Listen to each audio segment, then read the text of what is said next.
Imagine a city in the middle of the Sahara Desert, a place where scholars gathered to debate mathematics, astronomy, medicine, and philosophy. A place where knowledge flowed across continents. Now imagine something even more surprising.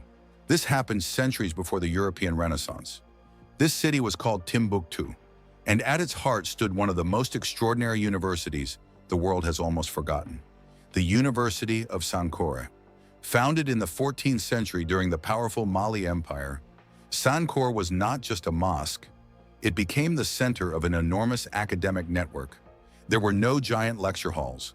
Learning happened in open courtyards in scholars' homes and inside libraries filled with manuscripts.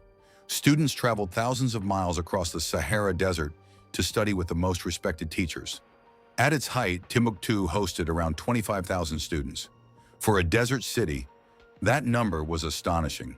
But the greatest treasure of Sankore was knowledge. Across the city, scholars preserved hundreds of thousands of manuscripts. Some historians believe the number may have reached 500,000 texts.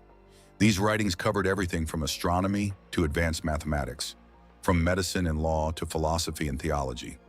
Some manuscripts calculated planetary movements. Others described complex legal systems and scientific observations. While much of medieval Europe struggled through the later Middle Ages, Timbuktu had become one of the great intellectual centers of the world. Merchants crossing the Sahara carried more than gold and salt. They carried books.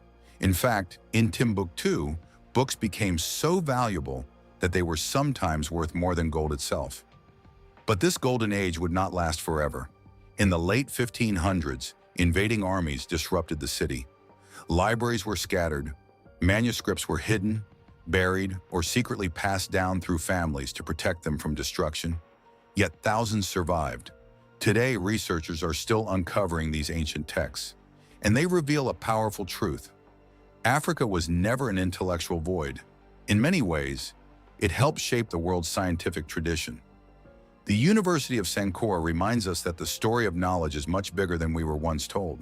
Because long before Europe's famous universities rose to power, a desert city in West Africa was already teaching the world, and its legacy is only now being rediscovered. If you enjoy uncovering the forgotten stories of history, subscribe for more hidden chapters of the past.